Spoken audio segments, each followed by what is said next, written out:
Hey everyone, this is a part two, everyone who asked for it. So if you're not sure, watch part one first of all. I was talking about, I'm Ruth, I'm 29 years old, I live with a life-limiting illness and lots of complications, and hence my IV pole here, with lots of stuff on, which I can do in another medical video. But for now we're talking about relationships, being single at 29 years old, struggling with everyone's perfectly seamless, perfect life on social media, which I noticed a highlights reel.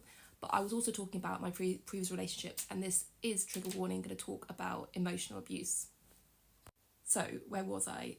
Trigger warning, I'm going to be talking about emotional abuse. So if that's triggering for you, then please stop watching now. Yes, and also I'm looking at my iPad down here. So it needs a real good clean, this iPad. It needs a new cover.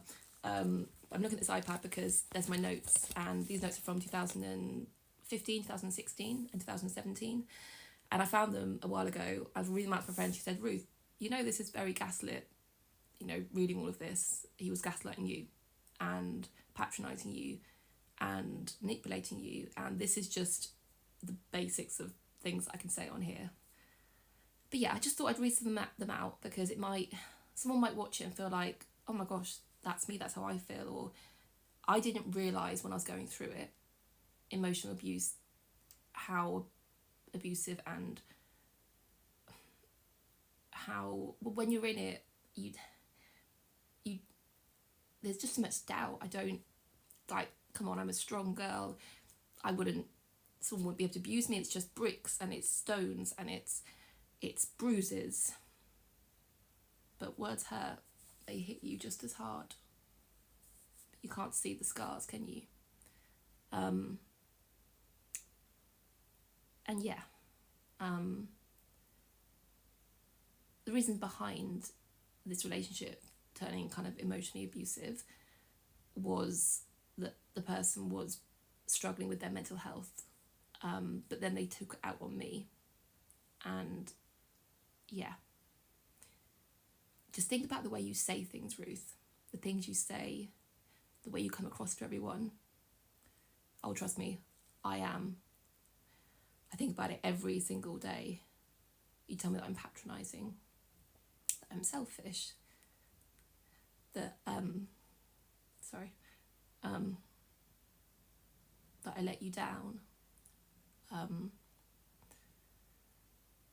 sat here crying because I can't sleep, because I care too much about you and how I feel everything's my fault, and you tell me it's my fault.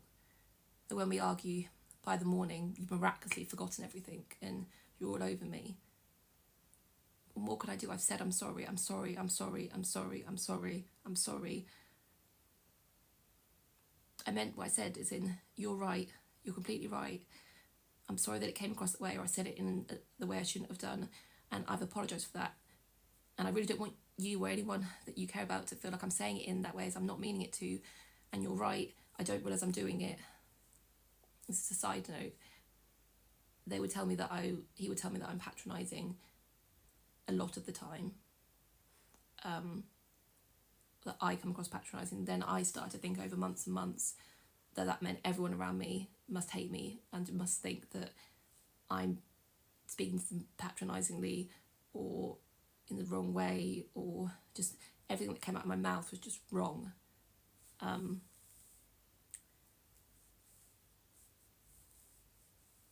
But I'm trying, I'm really trying. I've already tried so many times, and when I think you might react to an annoyed or snappy way, you'll take it wrong.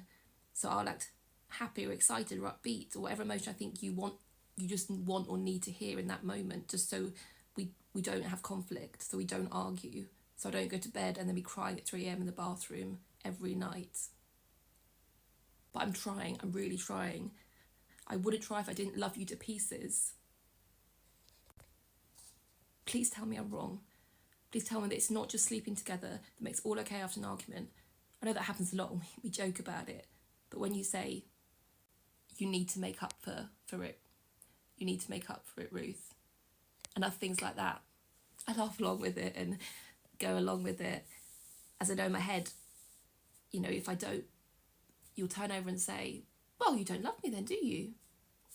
And I feel bad, and of course I love you, so of course I'll do anything to make sure you're happy, and also because I'm just sick of arguments and going to bed crying every night. I know I'm annoying you big time, and I'm sorry. All I seem to do is annoy you. Do I do anything right? I wonder why you're even here when I keep getting everything wrong.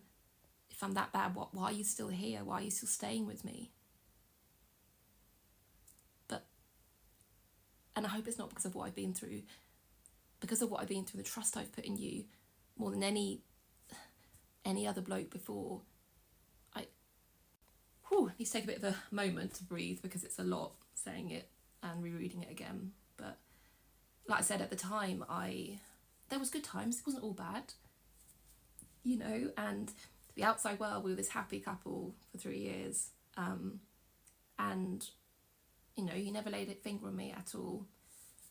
And he could be sorry, and he was suffering a lot himself with me, his mental health. So I stayed for a lot longer than I should have, because I wanted to try and help him, and I felt bad, and it wasn't his fault because he was struggling and suffering. But I was walking on eggshells, and like I said, I was crying in the bathroom most nights and trying to make sure he was happy constantly. And when we were out, even my family and people very close to me said, "You've become a shell of yourself. You're not your like vibrant, fun, happy self." And I didn't see it at the time. I just wanted to please my boyfriend, and I just felt like I wasn't. And also, it was my first relationship since kind of being quite unwell. This was like 2015, so this was like 8 years ago. And so I was early on unwell, and so I was just so amazed that someone would have me as a girlfriend and love me, and I didn't really put myself first like I would do absolutely now. I'm sick and tired of myself. I'm fed up of being me. Why can't I like to be somebody else, anybody else, anyone better than me? Why are you staying with me? Because I constantly mess things up. I constantly say things that are in the wrong. I always interrupt things, and it's always my fault. I should just tag on my forehead, messed up girlfriend who just eventually end up upsetting you so much that you'll leave. You don't want this person in your life. I'm untidy, you're right. Yes, I could have done it earlier. Maybe I should have done it earlier. And I will do it, I promise. I hold my hands up. I'm sorry. I say sorry so much. And you know what? People say to me, "Ruth, you say sorry so much, just generally." And I say it partly because of this relationship. Because I'm scared of... Sorry, I'm not going to get emotional. But it's okay to cry as well. I say sorry so much because I want to say sorry for any little thing I might have done or said, because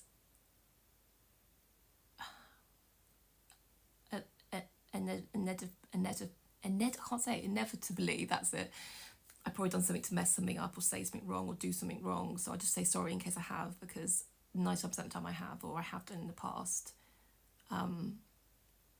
Yeah, but I'm learning as I have over the years, and a lot of therapy, which therapy is good. Nothing wrong with therapy here, people. We're all about the therapy. That I am me, and someone should accept me and love me for me, and you shouldn't be walking on eggshells. And I also knew things weren't good when I was in hospital. It was Christmas time, and I was coming out. I should be really happy, right? It's Christmas. It's like a few days till Christmas, and I was crying not because of the illness, what was going on with all of that. No, I was crying because I didn't want to go home. I was scared to go home to the place that I shared with my boyfriend at the time, and I was scared of going home to walk on eggshells, and I didn't want to spend Christmas with his family, because I just have to put on this smile and pretend it's all okay. And he can do that. He can argue in the car and everything, and then put on a smile to his friends and family, but I can't do that. Anyway, it's just a ramble. I don't know if anyone's actually watching this or not, but I wanted to share a bit about it, and that emotional abuse matters just as much. And yeah, but you can come out of it and come through it as well, you know. And if you're struggling out there, being in this sort of relationship or in it right now, you are not alone. You deserve better, okay? You don't deserve to be gaslit and manipulated and made to feel like this big constantly, okay? Sorry.